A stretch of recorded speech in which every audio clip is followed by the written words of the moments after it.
본 방송에서 제공하는 투자 정보는 투자 판단에 대한 조언입니다. 방송에서 제공하는 주식의 가치, 가격 상승 및 하락에 대해서는 방송사에서 보장하지 않습니다.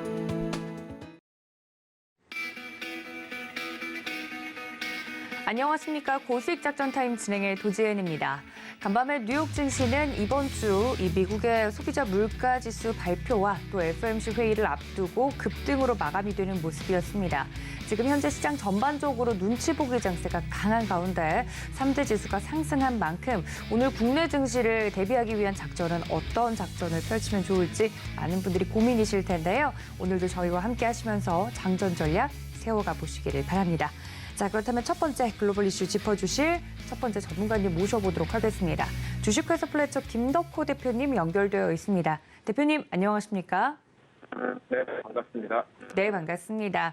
간밤에 뉴욕 증시 3대 지수 모두 상승으로 급등하면서 마무리가 됐습니다. 이번 연말 산타랠리가 기대해 볼 수 있을까요? 우선 이제 다우존스 지수도 마찬가지로 처음부터 강세를 보이게 되면서 1.5% 가량 상승을 했습니다. 마찬가지입니다.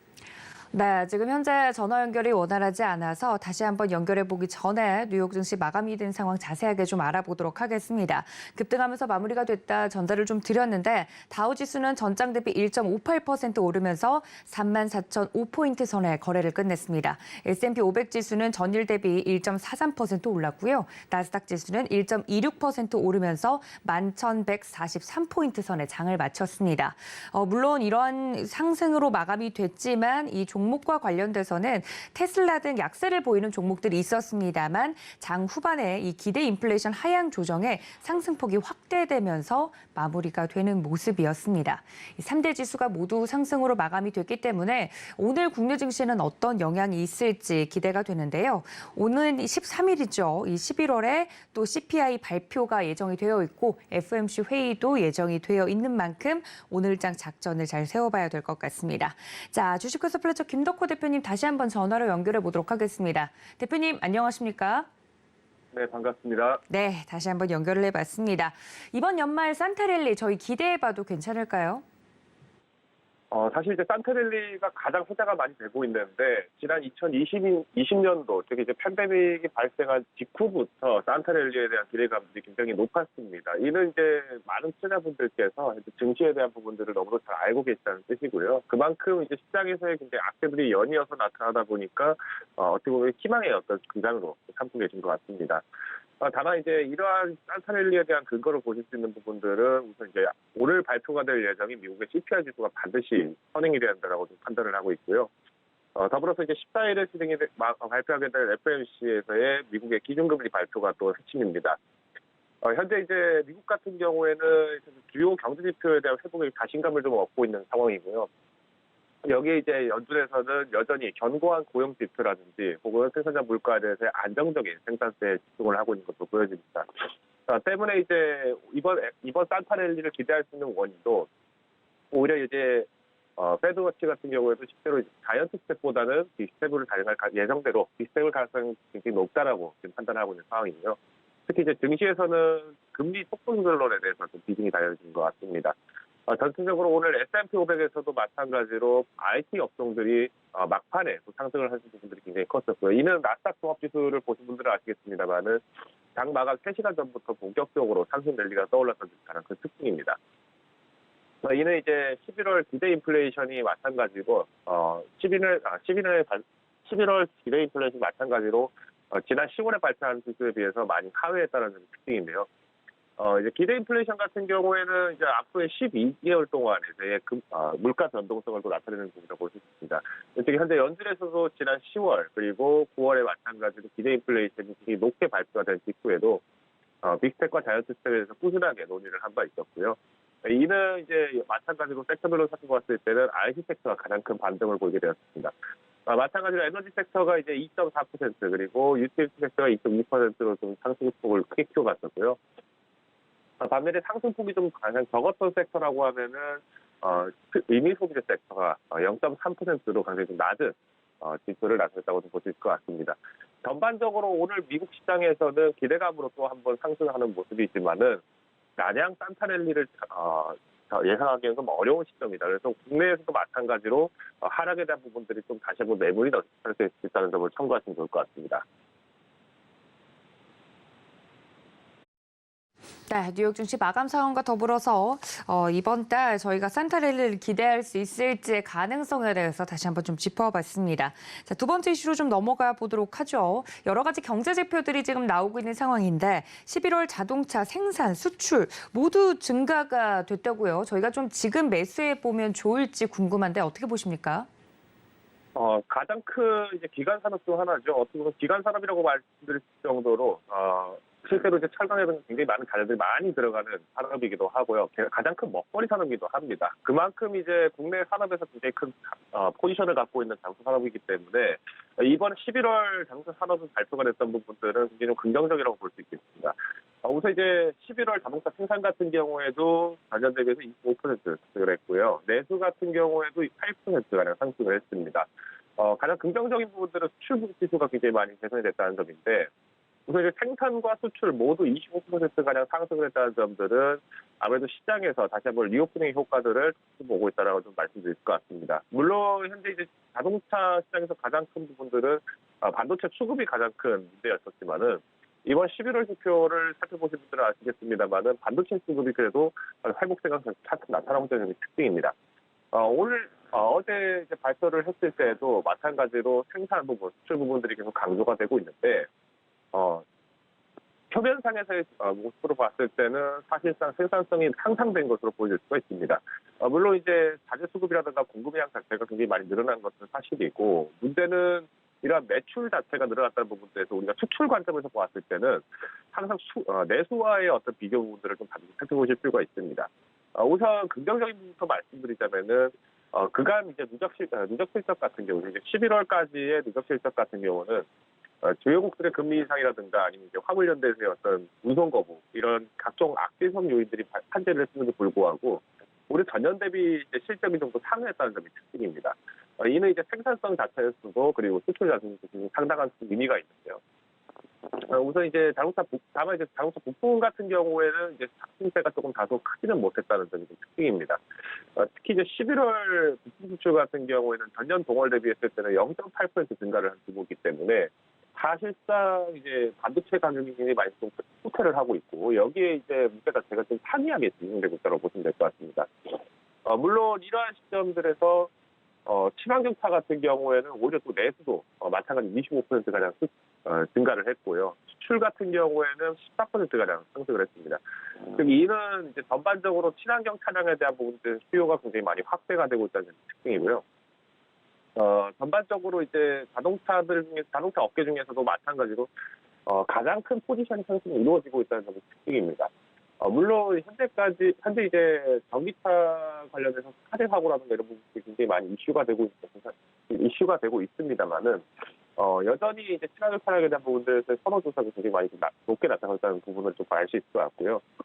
이는 이제 실제로 자동차들 중에서 전기차 그리고 하이브리드차 중심에서의 매출 시장들을 분석을 갖고 있는 기업들이 상대적으로 투자 시장에서는 좀 더 성장성이 크게 나타날 수 있다는 점이 특징입니다.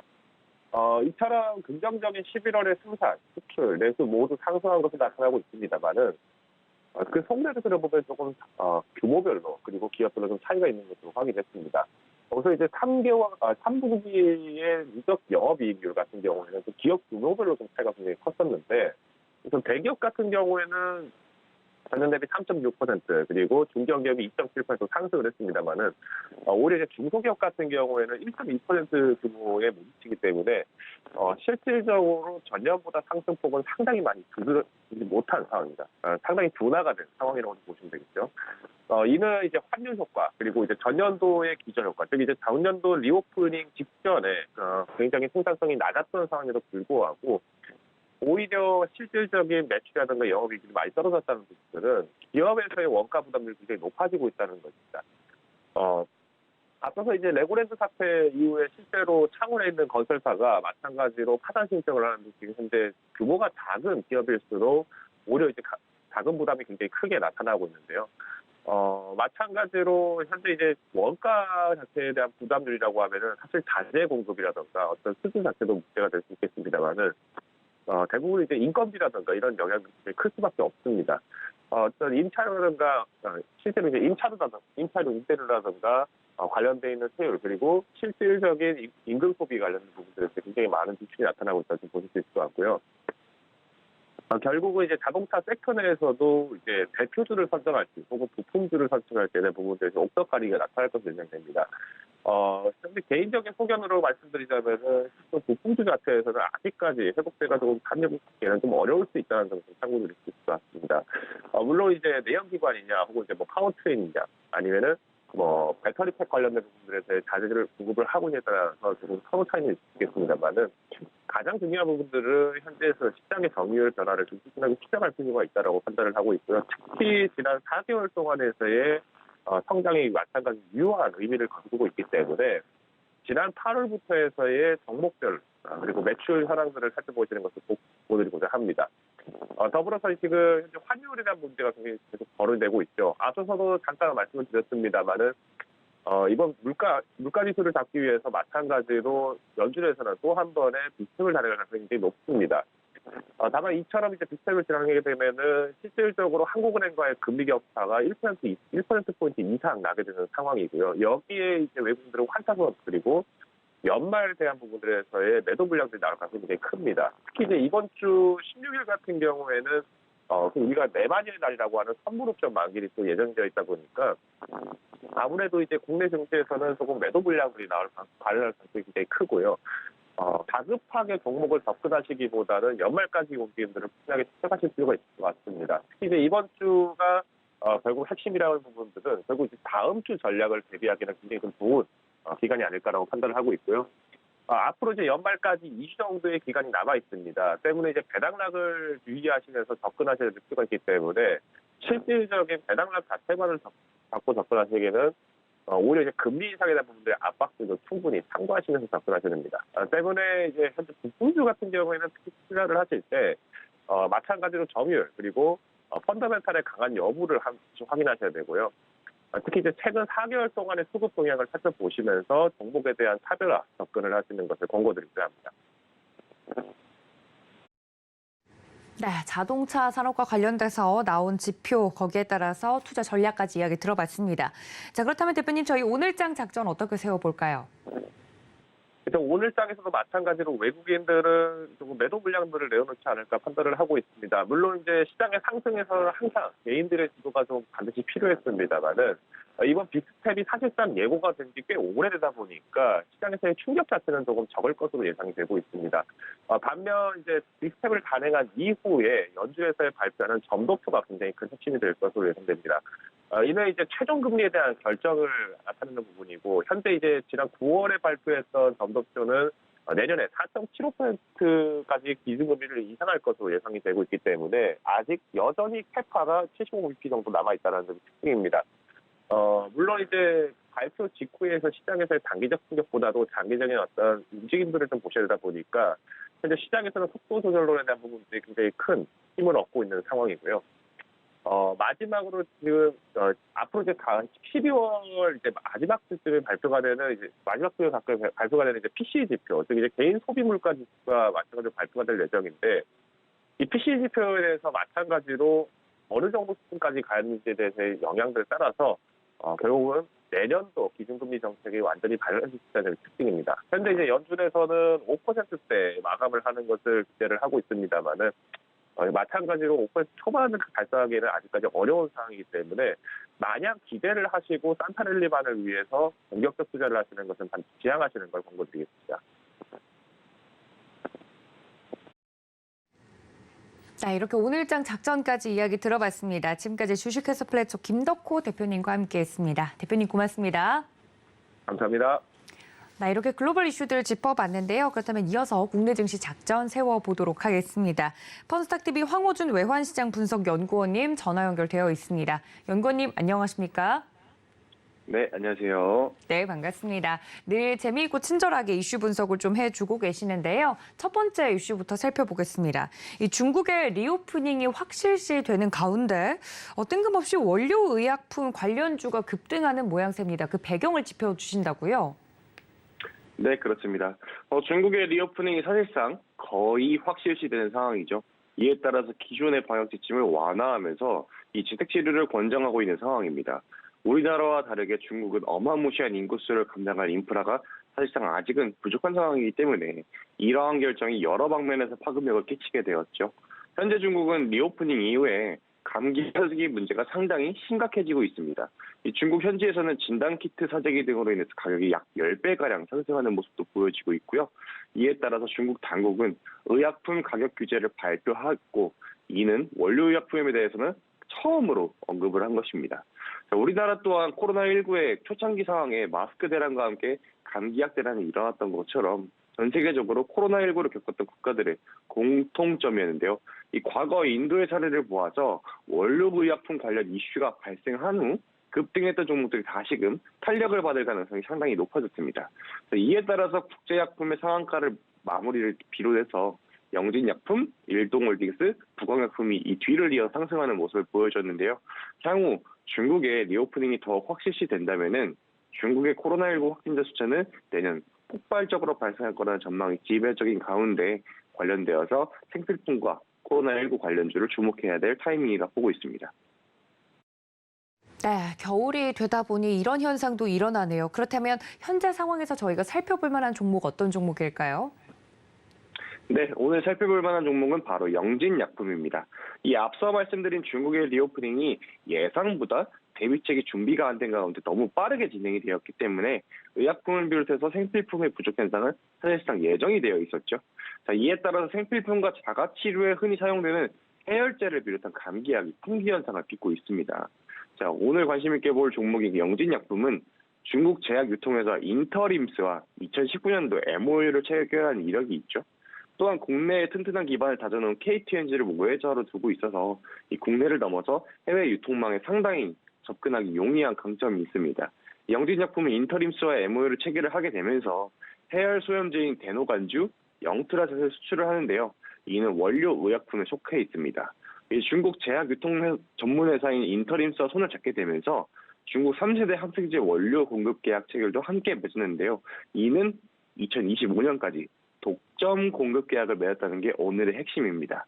전일장에서 비슷한 이슈로 이 중국 관련 제약주들이 상승이 눈에 띄었지만 결국 독점 계약을 맺은 영진약품이 가장 큰 수혜를 받을 거라고 보입니다.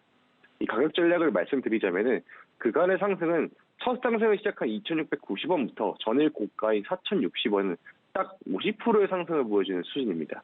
이는 상당히 상징적으로 보여지는데요. 어느 정도 상승분을 반납한 3,750원, 55원 선으로 마감이 되었죠. 자, 이에 따라서 향후 앞으로 가격 조정은 상당히 어느 정도 조금 더 불가피할 거로 보여지고 있는데요. 확진자 숫자가 늘어날 것은 사실상 기정사실이기 때문에 이 단기간 변동성에 휘둘리지 않아야 합니다.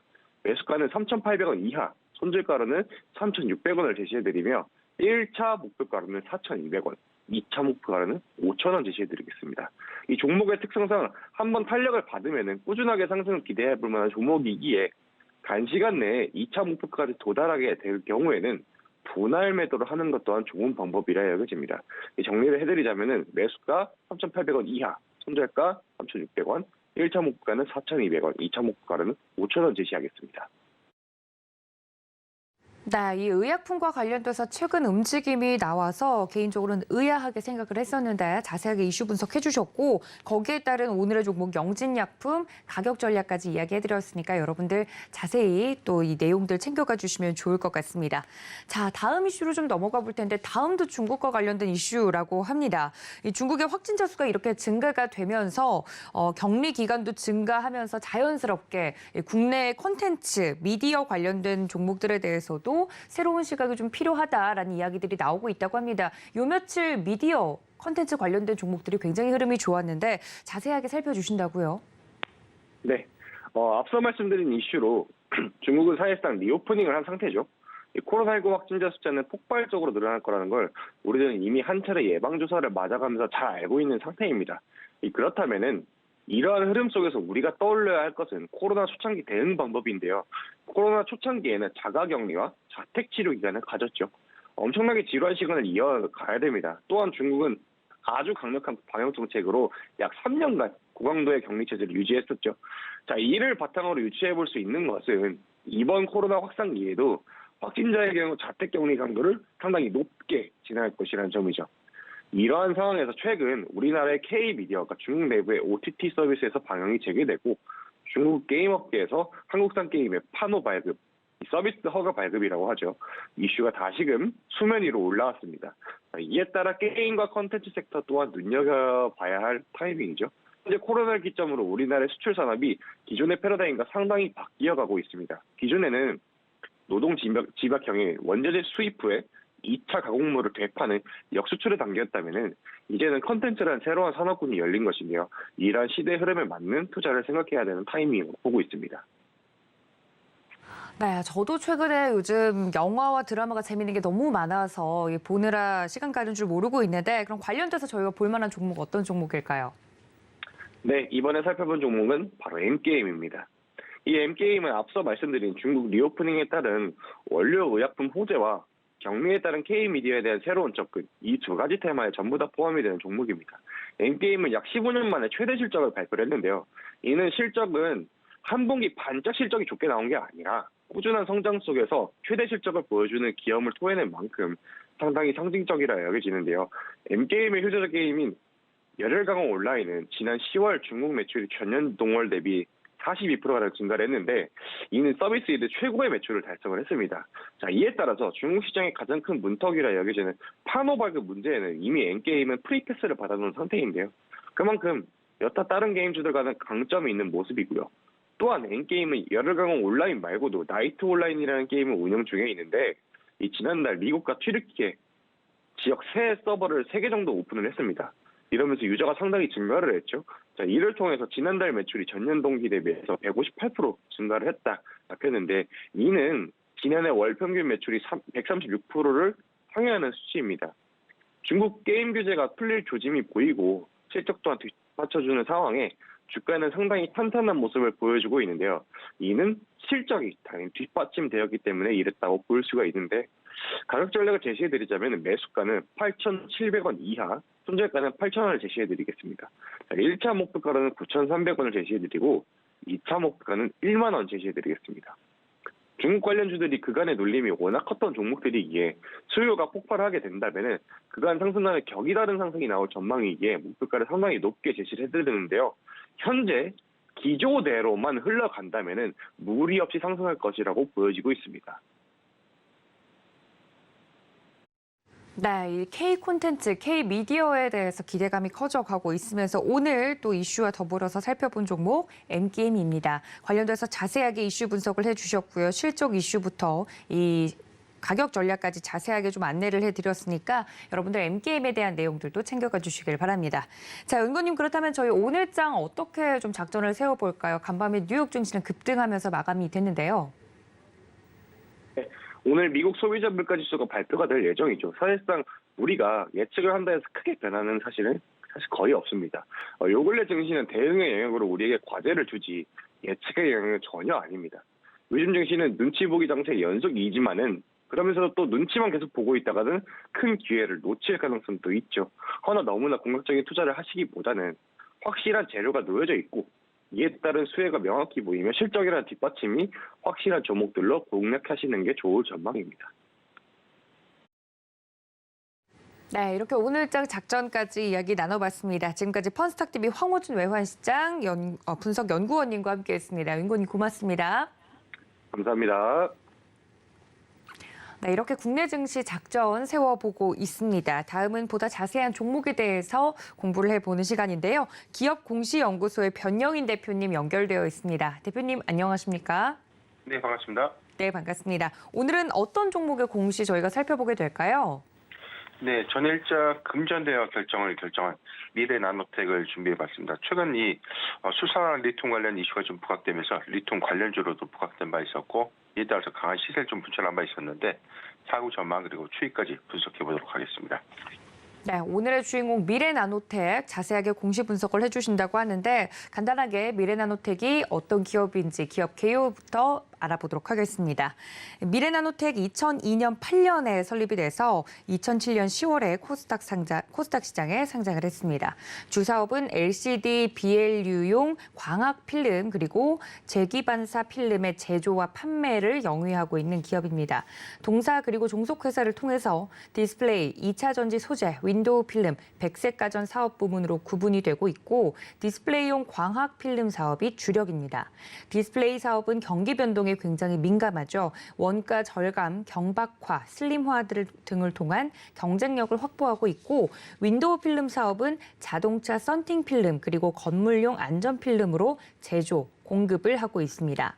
백색 가전 사업 부문 보시면 전자파를 저감시켜주는 역할로 기기의 오작동을 막고 에너지 효율을 높이기 위한 주요 부품 등을 공급하고 있습니다.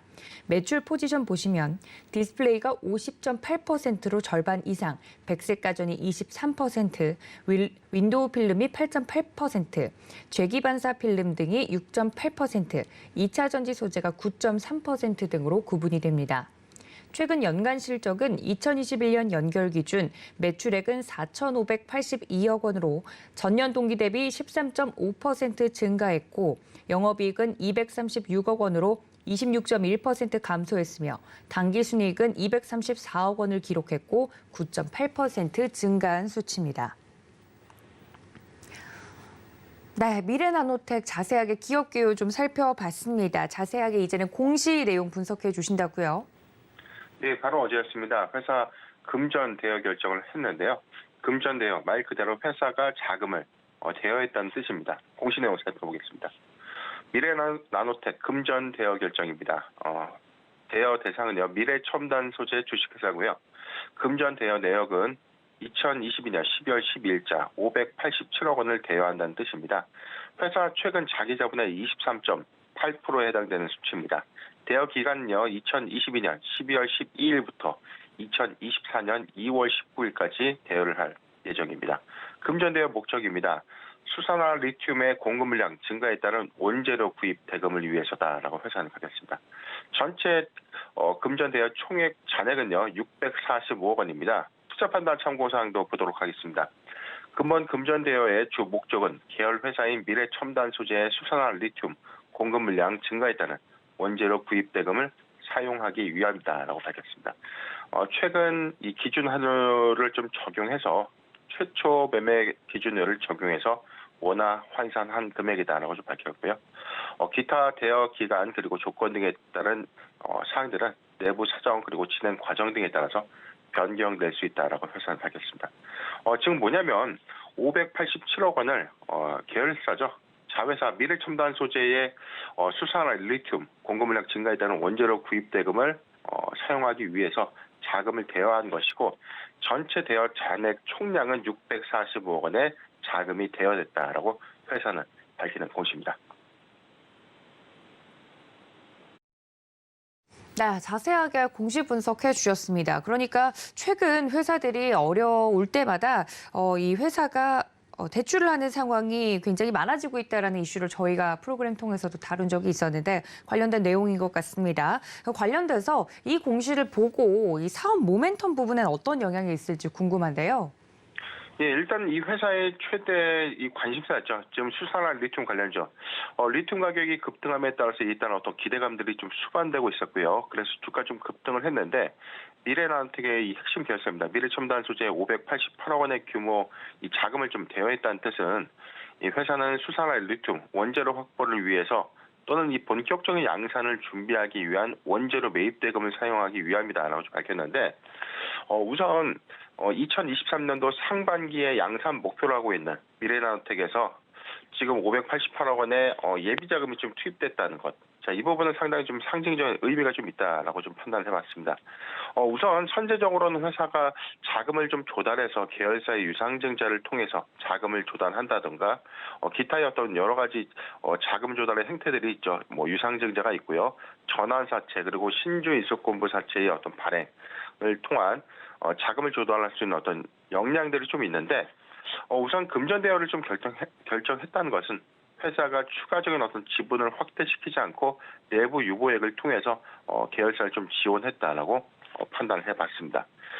지난 1월이었죠. 미래나노텍이 55.3%의 지분과 경영권을 좀 확보한 바 있었습니다. 그래서 지금 수산화 리튬 관련주로도 좀 편입된 바 있었는데 미래첨단 소재가 최근 이 리튬 가격 어떤 상승에 따른 어떤 기대감들이 좀 부각되고 있는 이유가 사실 양극재의 어떤 핵심 원료인 이 황산 리튬 그리고 수산화 리튬의 어떤 내재화를 통해서 원가 경쟁력을 좀 더 확보해 나간다면 오히려 잠재적인 어떤 성장 가치가 큰 전기차 시장을 좀 염두에 봤을 때 리튬이라는 이 원재료의 어떤 매입 비중이 크다는 관점에서 수익성을 좀 제고할 수 있다. 자, 이에 따른 어떤 기대감들이 좀 부각되고 있고요. 지난 이 사상 최고가를 좀 경신했던 이 킬로그램당 577 위안으로 사상 최고가를 좀 경신한 바 있었는데 리튬의 어떤 가격 상승세가 아직도 좀 거침없기 때문에 상당수 어떤 리튬 가격세가 어떤 안정화되기 전까지는 기대감이 좀 수반될 수는 있는 상황입니다. 네, 이 리튬 이온 배터리 시장과 관련돼서도 굉장히 중요한 이슈일 것 같습니다. 공시 분석으로 시작을 했지만 이 리튬 가격과 관련돼서 움직일 수 있는 종목이기 때문에 관련돼서 오늘의 공시 내용 자세히 살펴보고 있습니다. 그렇다면 미래나노텍에 지금 혹시나 투자를 하고 싶거나 하고 계시는 분들 한해서 주가 진단을 좀 해봐야 될 것 같습니다. 향후에 이런 기대감을 가지고 더 상승할 여력이 있을까요? 중요한 부분은 이 가격선이죠. 8,000원대에서 거의 약 3배가량 단기 급등을 좀 해줬는데 일단 기대감은 먼저 선반영이 됐다는 관점이죠. 향후 회사는 이 계열 회사를 통해서 약 3천억 원의 어떤 매출 파이가 좀 예상된다라고 좀 회사가 밝혔지만 중요한 부분은 수주 이후에 양산 본격화에 따른 실질적인 어떤 수주 그리고 이후에 산입되는 매출액 그리고 이에 따른 영업이익이 굉장히 좀 중요한 관건인데 우선 이런 어떤 수치적인 어떤 부분들이 전혀 반영된 것은 아니다. 기대감만 수반됐다는 것이죠. 최근에 어떤 악재도 하나 있었습니다. 한국 메탈 실리콘의 어떤 인수 추진 계획이 좀 발표가 된 바 있었는데 최종적으로 좀 철회가 됐죠. 폴리실리콘의 원재료 그리고 2차 전지용 실리콘의 음극재 소재인 실리콘 파우더의 생산업체인데요. 이 회사 인수를 통해서 황산 리튬, 수산화 리튬과 이 폴리실리콘의 어떤 원재료 2차 전지의 어떤 핵심 소재의 어떤 이원화 이런 관점에서 사업적인 어떤 시너지가 좀 부각된 바 있었는데 사실상 인수를 좀 철회된 상태입니다. 주력 사업이었던 지금 수산화 리튬의 어떤 공급 그리고 2023년도에 양산 추진을 위해서 회사가 좀 노력하고 있는 것이 맞지만 아직은 기대감만 선반영됐다. 즉 2023년도 1분기에 본격적인 양산 이후에 수주량 증가가 좀 굉장히 좀 중요한 체크 포인트가 아닌가 좀 생각을 해봤습니다. 3분기 기저 실적은 비교적 좀 저조한 흐름을 좀 보였기 때문에 주력 사업은 사실상 좀 이 광학 필름 사업이 좀 미비했다. 자, 그렇다면은 신규 사업인 이 수산화 리튬 부분이 2023년도 상반기, 즉 2분기부터 3분기의 실적 산입 여부가 굉장히 좀 중요한 관건이 되었다. 자, 이 부분을 꼭 참고하셨으면 좋겠습니다. 이어서 주가도 살펴보도록 하겠습니다. 전일 종가 16,900원 지금 기록했는데 회사 주가는요 7,000원 그리고 8,000원대 형성됐던 주가 11월 15일자 25,700원 신고가 갱신을 한 이후에 지금 상승폭이 좀 더 반납된 흐름을 좀 보여주고 있습니다. 지금 추세 구간이었던 19,000원대가 좀 이탈되었기 때문에 하반경 직선을 좀 더 띄고 있다. 즉 자리는 오히려 좀 하방 추세는 좀 맞지만 추세 전환의 어떤 시그널이죠. 2023년도 양산 기대감이 한 번 더 반영될 수는 있다. 자, 이 부분이 중요한 체크 포인트고요. 이후에 실적 반영 효과도 굉장히 중요한 체크 포인트다. 매수하기 좋은 구간입니다. 13,000원 그리고 16,000원. 13,000원에서 16,000원 구간 비중 10%의 분할 매수 의견을 제시해 드리겠습니다. 네, 미래나노텍 주가 관련돼서도 자세하게 가격 전략을 이야기를 해주셨습니다. 오히려 매수하기 좋은 타이밍이 아닐까 가격에 대해서도 이야기를 해드렸으니까요. 여러분들 이점 관련돼서 챙겨가 주시고 2차 전지 관련주로도 굉장히 관심을 많이 받고 있는 미래나노텍 기억해 주시길 바랍니다. 지금까지 기업공시연구소의 변영인 대표님과 함께했습니다. 대표님 고맙습니다. 네, 감사합니다.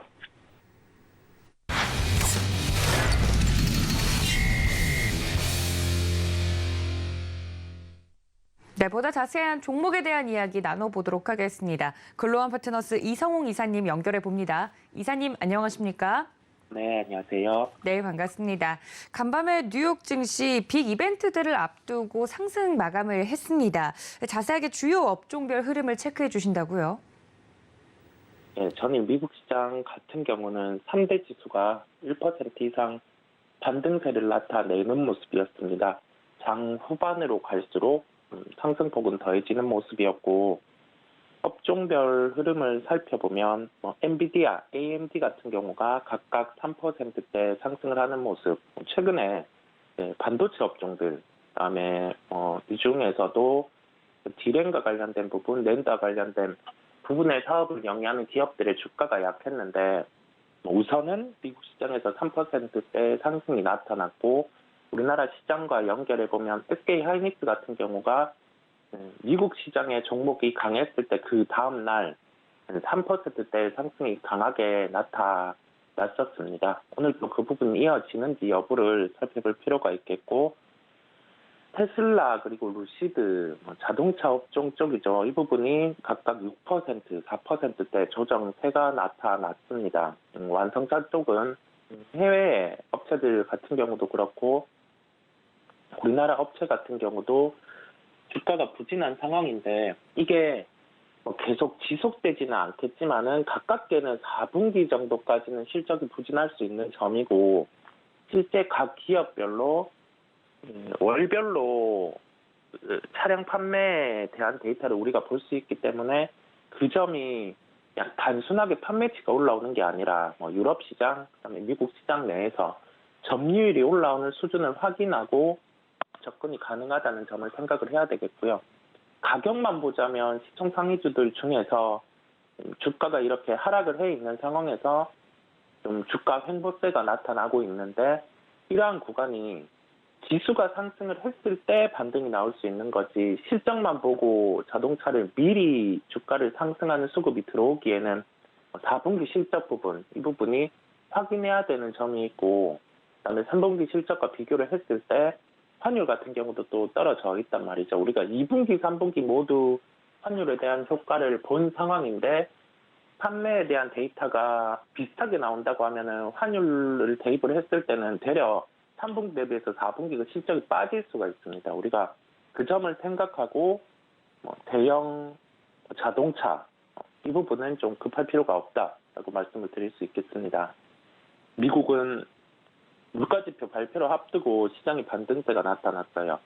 7.3% 정도가 예상치인데 이 부분에 대해서 우선은 수치는 무조건 낮게 나오는 게 좋고요. 그러면 낮게 나오면서 시장의 반응 같은 경우는 그 방향성에 따라서 그대로 흘러갈 수 있는 부분이고 높게 나온다고 하면은 그 부분에서는 조정이 또 장중에 수반이 될 수 있는 그러한 시각을 열어둬야 할 것으로 보입니다. 그러면 이 부분의 수치는 어떤 식으로 나올지 그 누구도 알 수가 없습니다. 대충 예상을 해보는 부분은 그냥 예상치가 그래도 좀 높게 형성이 돼 있다라고 정도만 볼 수가 있겠고 이 높은 예상치 안에서 실제 수치가 나오고 나서 만약에 시장이 반등이 나왔으면 그때 강했던 업종 쪽으로 우리나라 시장은 반응을 할 거기 때문에 미리 예단해서 공격적으로 주식을 늘릴 필요는 없다라는 점을 한 번 더 강조를 드리겠습니다.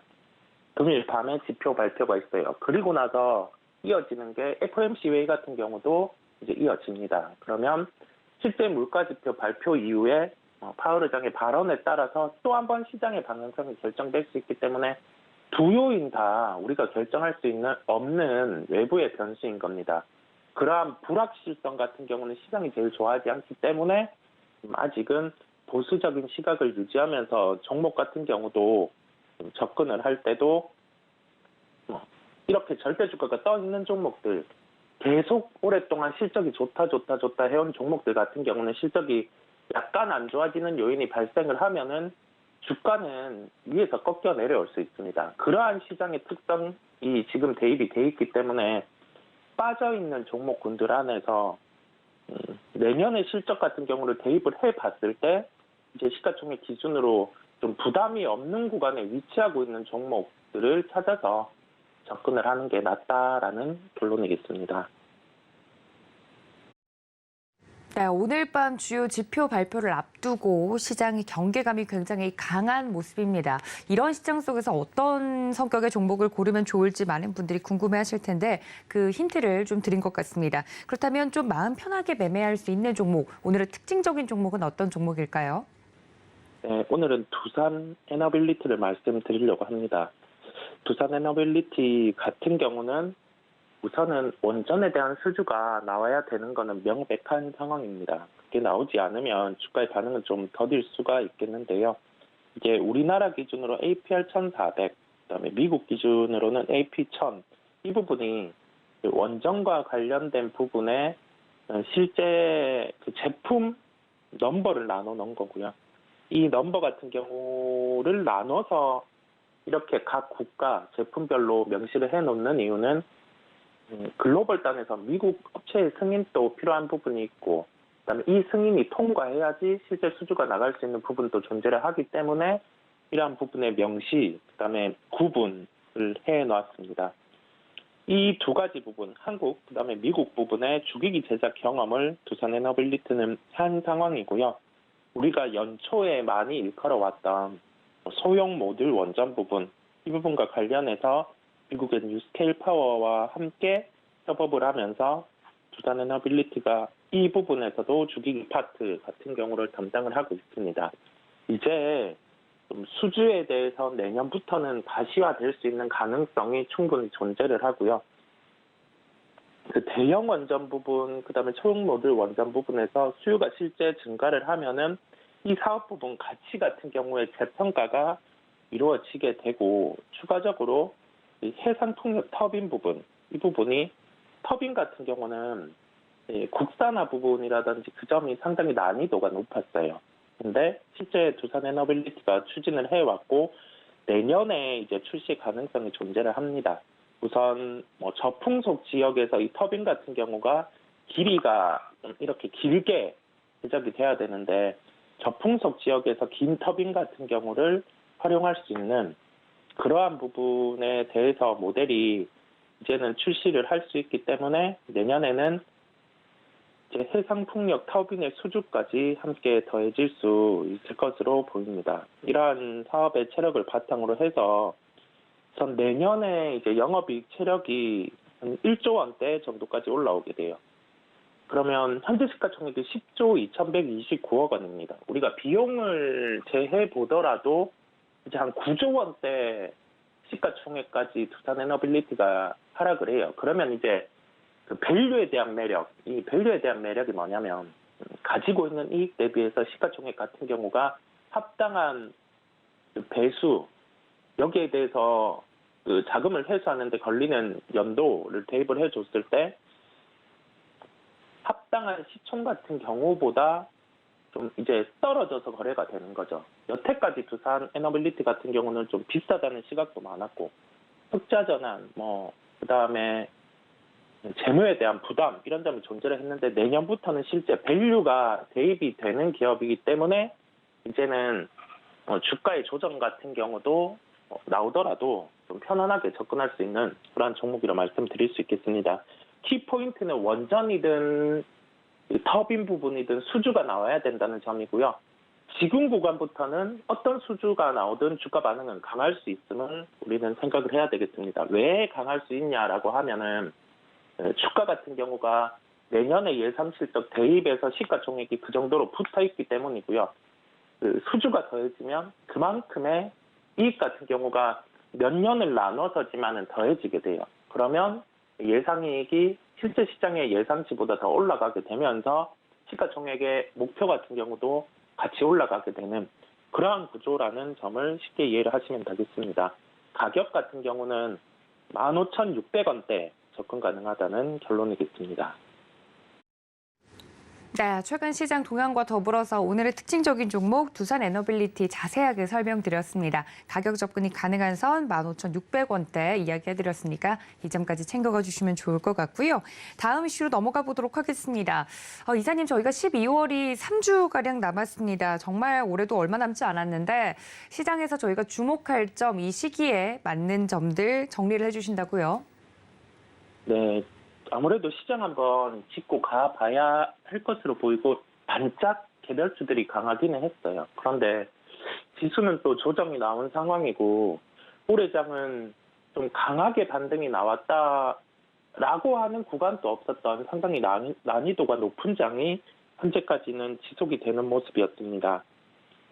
이제 한 3주 정도의 시장이 남아있는데 가장 주목이 되는 부분은 물론 뭐 미국의 물가 지표도 있겠지만은 금리의 방향성을 결정하는 FOMC 회의도 있겠지만 우리나라 내부적으로는 15일에 이제 금투세 부분, 그다음에 양도세 부분이 확정되는 게 중요합니다. 우리가 시장의 컨센서스죠. 예상 부분 같은 경우는 금투세 유예는 당연하고 양도세 같은 경우는 50억 이상 같은 경우가 시장의 지금 예상치 정도예요.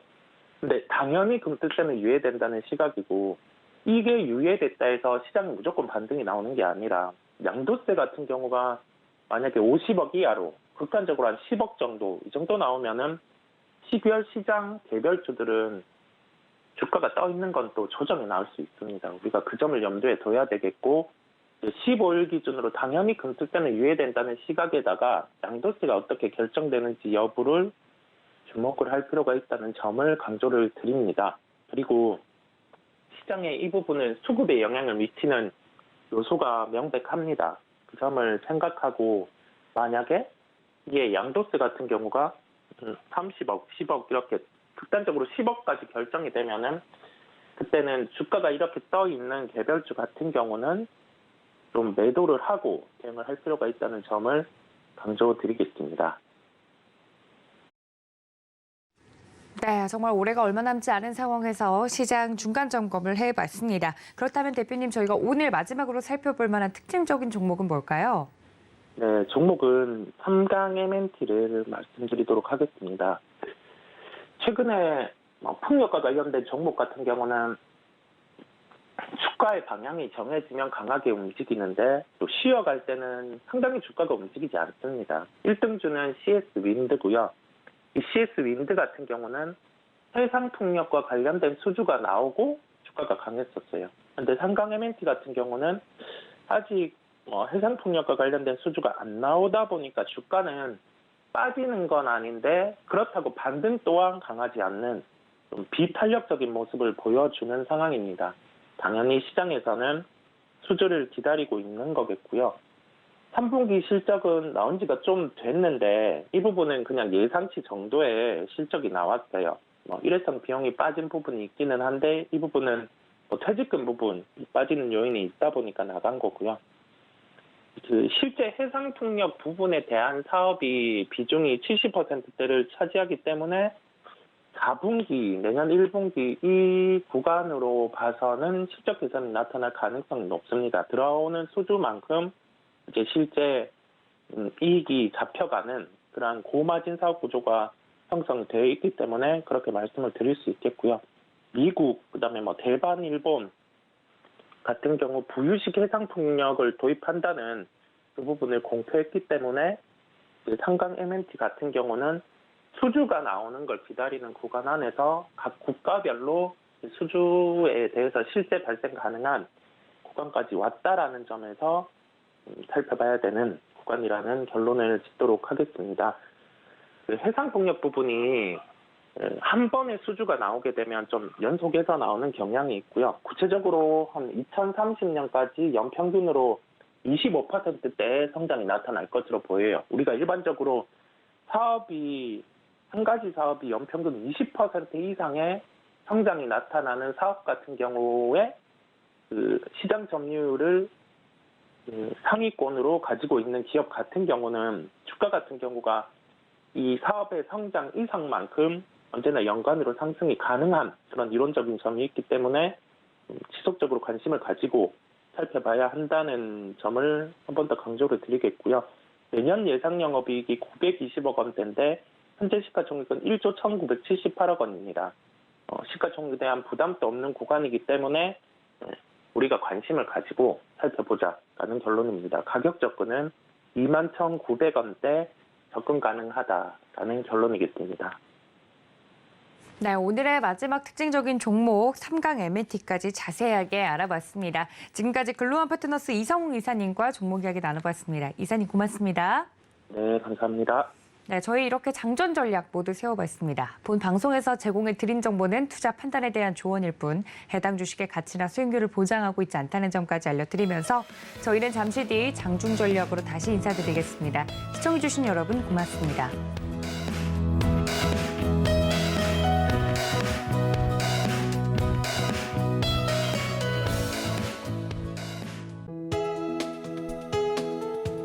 본 방송에서 제공하는 투자 정보는 투자 판단에 대한 조언입니다. 방송에서 제공하는 주식의 가치, 가격 상승 및 하락에 대해서는 방송사에서 보장하지 않습니다.